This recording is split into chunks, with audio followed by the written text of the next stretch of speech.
The simple fact is McKee and Wilbur do not understand submission. They don't understand authority. They don't know where authority comes from, and they don't know why, or they misrepresent it because they're under the false impression that caring for equals submission. There's another really nice passage in Scripture that I'd like to take us to that illustrates all of this together. It illustrates the woman in submission to the man loving and caring for the woman properly, and him doing it in a manner that is like Messiah. That's really what we're called to do. We're called to present Messiah to the world by caring for our bride, by loving our bride, by leading our bride, by teaching, by, when necessary, explaining and bringing into obedience our bride. And we'll see this in just a minute in Scripture. But 1 Peter chapter 3, verses 1 through 9, lay this out for us really in a nice, neat, concise fashion. And it also demonstrates that the apostles were all on the same page. Paul wasn't teaching some radical new idea, and we'll see more on that in a minute. The Apostle Peter says, "In the same way, you wives, be submissive to your own husbands, so that even if any of them are disobedient to the word, they may be won without a word by the behavior of their wives as they observe your chaste and reverent behavior. Your adornment must not be external, braiding the hair and wearing gold jewelry or putting on dresses, but the hidden person of the heart with the imperishable quality of a gentle and quiet spirit, which is precious in the sight of God. For in this way, in former times, the holy women who also hoped in God used to adorn themselves, being submissive to their own husbands." Nowhere does it talk about the husband being in submission to the wife, or the husband submitting to the woman. We're gonna talk about what the husband is supposed to do. But let's continue. It says, "Just as Sarah obeyed Abraham, calling him Lord, even Master. And you have become her children if you do what is right without being frightened by any fear." Fear of submission is a real thing. Fear of turning over authority to another is a real thing. It's one of the big challenges with feminism. And granted, Wilbur is correct in understanding this. He just doesn't understand how it's supposed to work. What's supposed to happen is, just as Abraham cared for and loved and took care of and blessed and honored Sarah, she was in submission to him, even calling him Lord. This passage continues, though. It says, "You husbands," see, this is addressing the men. "You husbands, in the same way, live with your wives in an understanding way." This is how we represent the Messiah to the world and to our bride. "In an understanding way, as with someone weaker, since she is a woman. And show her honor as a fellow heir of the grace of life, so that your prayers will not be hindered." So you men are specifically told, I'm told that I am to love and to care for my bride. The same thing that we saw in Ephesians chapter 5, wherein the Messiah cares for the kahal, the church, the ecclesia, or the assembly is the best word. I prefer assembly. And the husband is to care for his wife, and Peter says the same thing. Husbands, love your wives. Live with them in an understanding manner. But then he goes on, and this is the point at which he brings out how we model Yeshua to the world, and both parties are doing this. He says, to sum up, all of you be harmonious, sympathetic, brotherly, kind-hearted, and humble in spirit, not returning evil for evil or insult for insult, but blessing instead, for you were called for the very purpose that you might inherit a blessing. We're supposed to model Messiah to the world. We're supposed to love and care for each other. But he was just very specific that it's wives who submit to the husbands And ultimately, we will see in just a second here in another passage that the husbands are in submission to the Messiah and the Messiah to God. So let's go back to rubric. Rubric. Let's go back to McKee's use of this word, where he thinks that Ephesians 5:21 is the explanatory or introductory comment. And in fact, that can't possibly be true. And I'm going to show you why. I do believe that the word could possibly be applied to another verse as an established rule, tradition, or custom. In fact, all of Scripture from beginning to end really can be spelled out in one verse in terms of authority, headship, and family structure. Paul says it.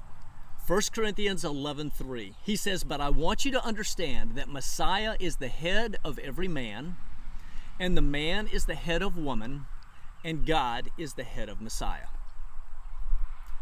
When he says this, there are a couple things that we need to note. Nowhere in this authority structure does he list pastors, teachers, rabbis, apostles. Nobody. My authority is the Messiah.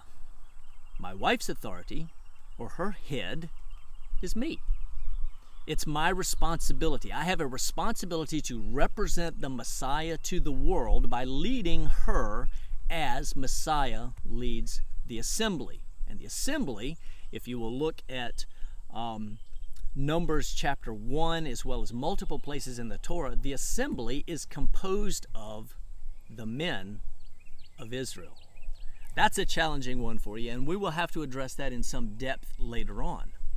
But the congregation, the assembly, the Edah, is the men of Israel. And each man represents his family, represents his wife and children before the Messiah. So God's authority structure is God, Messiah, man, woman. And all of Paul's writing supports this. Let's take a look at a few things that will remind you. And these are some things that just tend to set feminist teeth on edge. It's kind of fun, actually. We see in Scripture that Messiah is in submission to God. We see that in multiple places. We see that husbands or men are in submission to the Messiah. Passage we just read, Ephesians 6:9 is another example where it's very specific. Wives are to submit to their husbands. We saw that in Ephesians. We see that in Colossians. We see that in Titus. We see that in other apostolic writings, but this is just Paul talking here. We see children in submission to parents, several places in Paul's writings. We see that Paul calls himself a bondservant to Messiah at least 5 or 6 times in Scripture, and many of the other apostles call themselves the same. They are a bondservant. They're under the authority of the Messiah. We see Paul talk about slaves and masters. And he tells us directly, he says, women are not to teach men or to have authority over them. And he further says, women are to be silent in the assembly and learn from their husbands at home. He upholds this authority structure that we see in 1 Corinthians 11:3 over and over and over again. And it's a consistent message all the way through Scripture. I wrote a book just identifying that in the Torah and how it works and why God set it up that way and why it's important for the restoration of Kol Israel, all of his people. The millennial kingdom will operate according to this principle. It will operate according to this principle. Yes, man will be called to live in a Christ-like manner, in a manner that reflects the love and the care and concern of Messiah, but he will be responsible for his family. And his responsibility is directly to the Messiah. It's not to any other man. It's not to any authority structure outside of God, Messiah, man, woman. It's not to the church. It's not even to the elders. However, there's a great sidetrack that we could take here in recognizing that Paul, when he taught on elders, was taking a very pragmatic approach until patriarchal family leaders would rise up and be identified in the new ecclesia that was growing in the diaspora. So we go back to Ephesians 5:21. What is it that Paul was saying when he has several verses here that seem to be addressed to the men? And he says, be subject to one another in the fear of Messiah. He put it there. We need to understand why and what he means. If we understand a little bit about suzerain-vassal relationships, what we can learn is that Paul exactly understands and is applying the principle of suzerain-vassal relationships. A suzerain king in Ugaritic and Mesopotamian time would be a king that had placed another king or multiple kings under subjection, under authority. They were submissive to him because he had conquered them. There are multiple examples of Israel and of Judah at one point or another being in submission as vassal kings, and a couple cases where they rebelled and then paid a heavy price for it, but vassal kings to other suzerains like the Assyrians and the Babylonians at one point or another. The point, though, is if we have God, Messiah, and man, lots of men who all have relationship with the Messiah, when there's contention between them, that's the point at which there needs to be mutual submission while they let the Messiah sort it out. Mutual submission, that's where they submit to each other in love. It's in the assembly where the men, so that they're not knocking heads or trying to push each other down, trying to take authority over that doesn't belong to them, that's where you have mutual submission. That's where you have the point at men learning to walk together at peace while they figure out and let the Messiah, who's the head, sort it out for everyone involved. So if we understand that Scripture from beginning to end supports this authority structure, we can look at it. In the Garden of Eden, for example, the authority structure was established. The authority structure was established in the Garden of Eden before the fall. A fantastic book by Tom Shipley titled Man and Woman in Biblical Law spells out how this occurs, but we can name it quickly and easily. God made Adam first. He has preeminence. God made Eve from Adam. He brought Eve to Adam. He made Eve for Adam. Adam then named her in her general characteristics, whoa man, and named her in her specific characteristics, Chava, Eve. Every one of those 6 points right there points to Adam having authority over Eve. She was brought to him as a helper, not as a co-equal.